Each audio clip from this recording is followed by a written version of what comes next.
Welcome to save and invest idea YouTube channel. এখানে personal financial management এবং share market related video নিয়ে আমি আসি।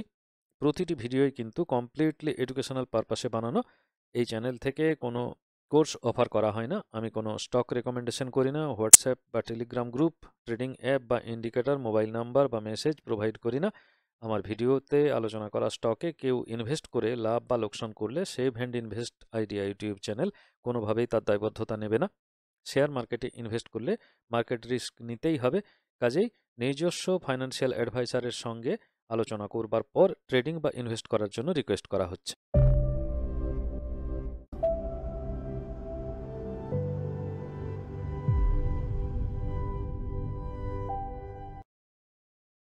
বন্ধুরা, আজকে আমরা ফিউচার অ্যান্ড অপশন এনএসিতে যে লিস্টেড স্টক রয়েছে তার মধ্যে বেদান্ত লিমিটেড বা ভিইডিএল এই সিম্বল দিয়ে যে স্টকটা রয়েছে সেই স্টকের চার্টটাকে আমরা স্টাডি করার চেষ্টা করব এবং স্টাডি করার পর আমরা কিন্তু একটা প্ল্যানিং প্রপার করবার চেষ্টা করব, যে প্ল্যানিংটার বেসিসে আমরা বেসিক্যালি আমি যদি কোনো ফিউচার এন্ট্রি থাকে এবং যেখানে একটা বড় মাপের প্রফিট হতে পারে সেটাকে নিতে পারা যায় কিনা সেটা নেবার চেষ্টা করব। তো এইভাবে আমরা চার্টটাকে স্টাডি করব। তো এটা স্টাডি করার আগে পুরো ভিডিওটা শুরু করার আগে আবার বলে রাখি, এটা অবশ্যই কোনো ট্রেডিং রেকমেন্ডেশন তো নয়, অবশ্যই ট্রেডিং রেকমেন্ডেশন নয়। এবং ট্রেডিংয়ের যদি আমার স্টাডির সঙ্গে মিলে যায় চার্টের গতি প্রকৃতি, তাহলে এন্ট্রি নেবার আগে কিন্তু হয় নিজেকে আপনাকে ডিসিশন নিতে হবে, মার্কেট রিস্ক নিতে হবে, নিয়ে ট্রেডিংয়ে এন্ট্রি নিতে হবে। আদারওয়াইজ আপনার ফাইন্যান্সিয়াল অ্যাডভাইসার যিনি বা যারা আছেন তাদের সঙ্গে ডিসকাস করে তারপর কিন্তু এন্ট্রি নেবেন, কারণ কোনো রকম প্রফিট তার ভাগিদারও আমি হব না এবং তার ক্রেডিট আমি নেব না।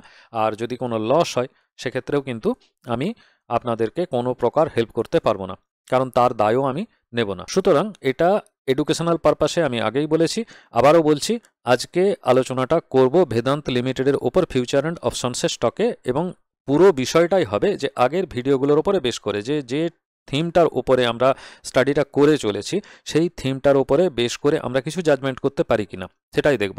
এটা একটা কমপ্লিকেটেড স্টক। এখন এই মুহূর্তে চার্ট প্যাটার্নটা যে অবস্থায় আছে, তো এখানে দেখতে পাওয়া যাচ্ছে প্রাইস ওপরে গিয়েছিল। এই যে লাল কালারের যে হরাইজন্টাল লাইনটা দেখতে পাওয়া যাচ্ছে এটা অল টাইম হাই ছিল। অল টাইম হাই ছাড়িয়ে ওপরের দিকে যাবার চেষ্টা করেছিল, কিন্তু প্রাইস আবার নিচের দিকে নামতে শুরু করেছে। এখন নামতে নামতে প্রাইস কতদূর পর্যন্ত আসবে সেটাকে আমরা স্টাডি করব। তো এখানেই দেখতে পাচ্ছি গিয়ে কি না, প্রথমে একটা হায়ার হাই দেখিয়েছিল, তারপর কিন্তু একটা ডাবল সাপোর্ট বটম দেখিয়েছে, ডবল বটম দেখিয়েছিল এবং প্রাইস ওপরের দিকে মুভ করার চেষ্টা করেছিল। ঠিক আছে, এবং এখানে এই যে একটা বেস এরিয়া তৈরি করেছিল, এই বেস এরিয়াতে একটা রেজিস্ট্যান্স হয়ে গেছিল, ভালো মতো একটা সাপ্লাই জোন রেজিস্ট্যান্স এরিয়া তৈরি হয়ে গেছিল। তো এই সাপ্লাই জোনটাকে কিন্তু ডিনাই করেই প্রাইস ওপরের দিকে উঠে গেছিল এবং মার্কেট সেন্টিমেন্ট কিন্তু তাকে নিচের দিকে নামিয়ে নিয়ে চলে এসেছিল। কারণ কি?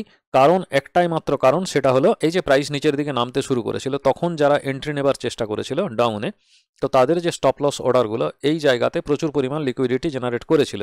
তো সেই লিকুইডিটিটাকে গ্র্যাব করার জন্যই প্রাইস কিন্তু ওপরের দিকে উঠেছিল এবং এইগুলো যখনই ম্যাচ হয়ে গেছে, ফিল্ড হয়ে গেছে, আনফিল্ড অর্ডারগুলো যখনই ফিল্ড হয়ে গেছে তখন কিন্তু এই প্রাইসের যে আপওয়ার্ড মুভমেন্ট এই ক্যান্ডেলেতে কিন্তু আর ধরে রাখতে পারেনি, সেটা নিচের দিকে নেমে চলে আসছিল।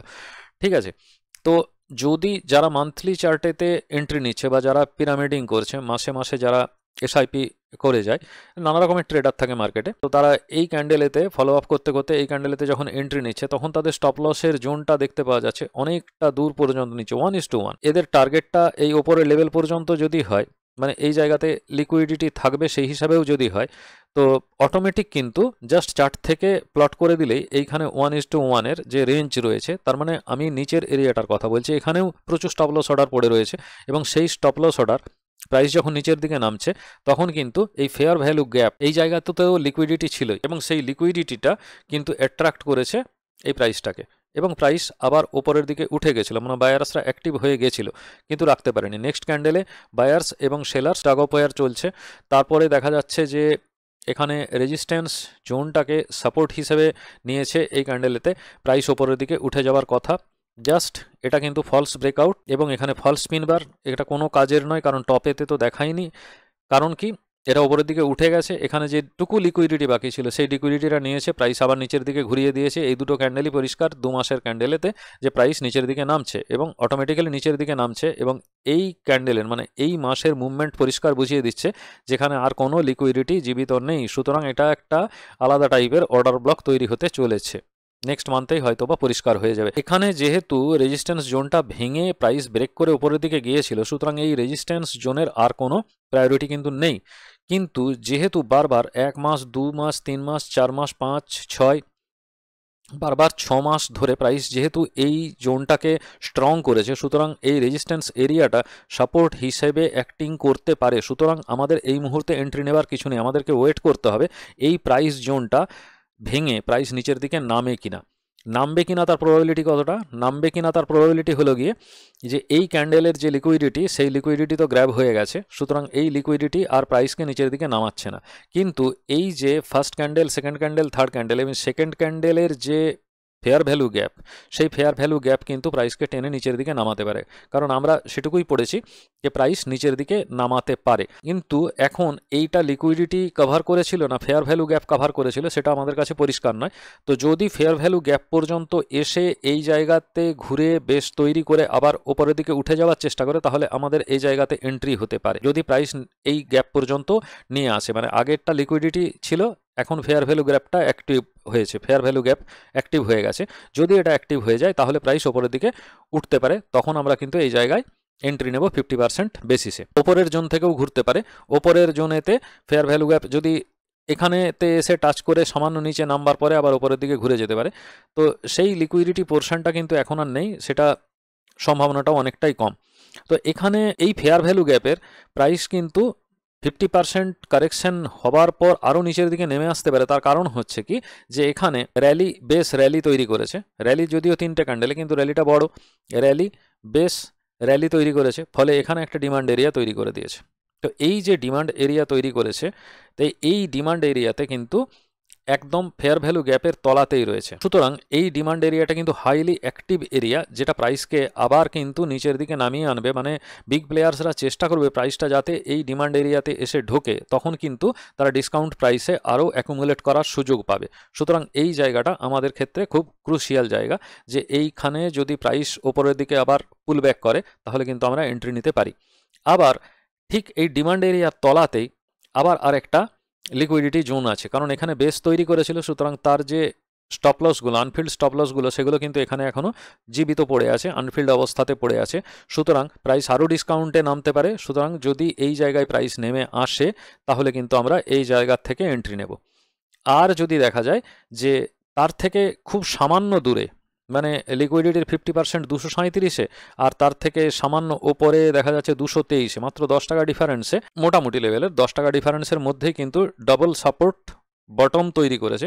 সুতরাং এইখানেও একটা কিন্তু আবার নেক্সট ডিমান্ড এরিয়া তৈরি হয়ে আছে, এখানে একটা ডিমান্ড জোন তৈরি করে দিয়েছে, ডাবল সাপোর্টটা একটা ডিমান্ড জোন তৈরি করেছে। তো এই ডিমান্ড জোনে যদি প্রাইস ঘুরে আসে, তার থেকে কিন্তু প্রাইস নিচের দিকে যাবার কোনো সম্ভাবনা এই মুহূর্তে নেই। তার কারণটা হলো কি, যে এরপর থেকে ওপরের দিকে প্রাইস ঘুরে যাবারই সম্ভাবনা। তো আমরা বারবারই দেখেছি এখানে ডাবল সাপোর্ট বটম বা liquidity, demand area, fair value gap বা আবার লিকুইডিটি, এগুলো কি করে প্রাইসকে নিচের দিকে নামিয়ে নিয়ে আসে। সুতরাং স্টকের মানে 90% প্রবাবিলিটি স্টক প্রাইস নিচের দিকে নেমে আসবে, নেমে আসলে আমরা ডিসকাউন্ট প্রাইসে এন্ট্রি নেব, এটাই আমাদের প্ল্যানিং। তো প্রাইস আর নিচের দিকে নামবে না কেন? নামবে না তার কারণ হলো গিয়ে যে এইখানে যে বেস তৈরি করেছিল, এই জায়গাতে আসুন, এখানে র্যালি বেশ র্যালি ইম্পালস হয়েছে, পুলব্যাক হয়েছে, ইম্পালস হয়েছে, কারেকশান হয়েছে, আবার পুলব্যাক হয়েছে। তো এই জায়গাতে গিয়ে যখন হাই শো করছে তখন এই জায়গাতে একটা বেস তৈরি করেছিল। তো এই বেস তৈরি করতে গিয়ে এইখানে 1 নাম্বার 2 নাম্বার এবং 3 নাম্বার ক্যান্ডেল, এই যে 3 নাম্বার ক্যান্ডেল, এই 3 নাম্বার ক্যান্ডেলের মধ্যে কিন্তু কোনো প্রাইস গ্যাপ নেই, যে কারণের জন্য এখানে একটা মানে কি বলবো, সাপোর্ট লাইন তৈরি করে দিয়েছে। এখানে একটা সাপোর্ট লাইন তৈরি করে দিয়েছে এবং এখান থেকে প্রাইস যখন ব্রেকআউট দিচ্ছে তখন কিন্তু দেখা যাচ্ছে 1 নম্বর 2 নম্বর এবং 3 নম্বর ক্যান্ডেল, এই 3টে ক্যান্ডেলের মধ্যে কিন্তু একটা প্রাইস গ্যাপ তৈরি করে দিয়েছে। এই যে প্রাইস গ্যাপ এই জায়গাতে তৈরি করেছে, এখানে একটা বেস তৈরি করেছে, তো বেসের তলাতে 1 2 3 এখানে একটা প্রাইস গ্যাপ ছিল, যেটা কিন্তু মিটিগেট হয়ে গেছে। এই প্রাইস গ্যাপটা কিন্তু মিটিগেট হয়ে গেছে, এই ক্যান্ডেলটা নিচের দিকে নেমে চলে এসছে এবং তার যে লিকুইডিটি ছিল সেটাও গ্র্যাব হয়ে গেছে, এখানে যে লিকুইডিটি ছিল সেটাও গ্র্যাব হয়ে গেছে। এখন এই যে প্রাইস গ্যাপটা ছিল, এই প্রাইস গ্যাপটা কিন্তু যদি ঠিকঠাকভাবে ধরা যায় তাহলে এই ক্যান্ডেলটা এসে কিন্তু মিটিগেট করে দিয়েছে। সুতরাং একবার মাত্র মিটিগেট করবে, তারপরে কিন্তু এই এফভিজিগুলোর কোনো ভ্যালু থাকে না। তাই এটা একবারে নিচের লেভেলেতে রয়েছে ঠিকই, নিচের লেভেলেতে থাকলেও কিন্তু দেখা যাচ্ছে যে এটার অ্যাক্টিভিটি খুব একটা আর জীবিত অবস্থায় নেই। তো এখানে একদম গায়ে গায়ে লাগানো অবস্থাতেই রয়েছে এবং দেখতে পাওয়া যাচ্ছে যে ডাবল সাপোর্ট যে বটমটা তৈরি হয়েছিল তার 50% লাইন এবং এর যে ইন্টারনাল লাইন ফেয়ার ভ্যালু গ্যাপের, তো সেগুলো প্রায় একদম ওভারল্যাপ করেছে বললেই হয়। তো সেই জায়গাতে প্রাইস এইখান থেকেই বাউন্স করতে পারে এরকম একটা সম্ভাবনা দেখা যাচ্ছে। তো তারও তলাতে তো আবার একটা সাপোর্ট লাইন তো রয়েছে, সেই সাপোর্ট লাইনও আমাদেরকে বলছে যে প্রাইস আর নিচের দিকে হয়তো ঘুরবে না, এখান থেকেই পুলব্যাক হয়ে যেতে পারে, এই জায়গা থেকেই পুলব্যাক হয়ে চলে যাওয়ার সম্ভাবনা। তো তার আগেও প্রাইস পুলব্যাক হতে পারে, প্রাইস এই ভ্যালুতে পুলব্যাক হতে পারে, এইখানে লিকুইডিটির যদি কিছু থেকে থাকে সেই জায়গার থেকে পুলব্যাক হয়ে যেতে পারে। আমাদেরকে এখন নজর রাখতে হবে। সবার প্রথমে আমাদের যেটা ক্রাইটেরিয়া সেটা হলো এই যে রেজিস্ট্যান্স মে অ্যাক্ট অ্যাজ সাপোর্ট, সত্যিকারেরই এই এরিয়াতে রেজিস্ট্যান্স যেটা ছিল আগে দেখাচ্ছিল সেটা কিন্তু সাপোর্ট হিসেবে কাজ করে যেতে পারে। সুতরাং এই জায়গাটাকে কিন্তু আমাদেরকে ভালো লেভেলের নজরদারিতে রাখতে হবে এবং যদি প্রাইস এরকম ডিসকাউন্টে নেমে আসে তখন কিন্তু আমরা এন্ট্রি নেব। এইরকমই একটা প্রপার প্ল্যানিং আমরা করতে পারি মান্থলি চার্ট বেসিসে এবং সেক্ষেত্রে কিন্তু আমরা একটা বড় সুইং পাবো এবং অত চট করে বেরিয়ে আসার দরকার হবে না। যদি আমরা এটাকে উইকলি চার্টে দেখি তাহলে তো উইকলি চার্টে নয়, মান্থলি চার্টে স্টাডি করে আমাদের ডেতে এন্ট্রি নেবার কোনো সম্ভাবনা আছে কিনা সেটা দেখতে হয়।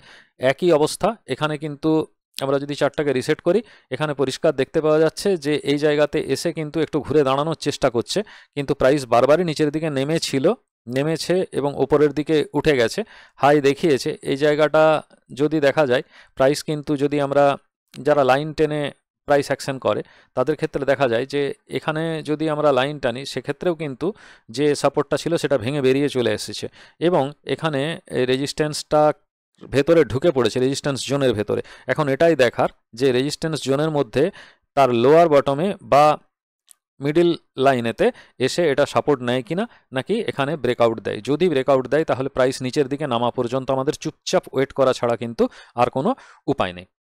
এই মোটামুটি আমাদের প্রাইস অ্যাকশন বেসিসে আমরা যেটুকু শিখেছিলাম সেই রেসপেক্টে আমরা একটা লাইভ চার্ট যেটা এখন ফিউচার অ্যান্ড অপশন স্টকের মধ্যে লিস্টেড যে স্টক সেটাকে নিয়ে অ্যানালিসিস করলাম। ভিডিও যদি ভালো লেগে থাকে তাহলে অবশ্যই লাইক শেয়ার করতে তো ভুলবেনই না। আর যদি কোনো কনফিউশন থেকে থাকে তাহলে অতি অবশ্যই কমেন্ট বক্সে কমেন্ট করে জানাবেন। আর সাপোর্টেড ভিডিওগুলো তো লিঙ্কে আপনি পেয়েই যাবেন, আই বাটন ওপরের দিকে রয়েছে, ওখানে ক্লিক করলে আপনি ওগুলো দেখতে পাবেন। আর যদি মানে ফেয়ার ভ্যালু গ্যাপ কি, লিকুইডিটি কি, এইগুলো জানতে চান তাহলে আমার আগের ভিডিওগুলো তো অতি অবশ্যই দেখতে হবে, দেখতে থাকুন। আর ব্যাক টেস্টিং করে ভিইডিএল কোন দিকে যাবে, আমার অ্যানালিসিসের সঙ্গে সহমত কিনা সেটা জানাতে অতি অবশ্যই ভুলবেন না। এতক্ষণ ধরে যা আলোচনা করলাম নিশ্চয়ই বোঝা গেছে, যা বুঝেছেন দয়া করে কমেন্ট বক্সে লিখে জানাবেন। ভিডিও ভালো লাগলে লাইক শেয়ার অবশ্যই করবেন, বেশি বেশি করে লাইক আর শেয়ার অবশ্যই চাই। আর আমার চ্যানেল সাবস্ক্রাইব করতে ভুলবেন না। যারা আমার ফ্রি ট্রেডিং গ্রুপে জয়েন করতে চান কমেন্ট বক্সে অবশ্যই লিখে জানাবেন আই ওয়ান্ট। আগামী দিনে এইরকম একটি ভিডিও নিয়ে আসবো, ততক্ষণ ধরে ব্যাক টেস্টিং করতে থাকুন, স্টক বাছুন, আমাকে স্টক জানান। ভালো থাকবেন, ধন্যবাদ।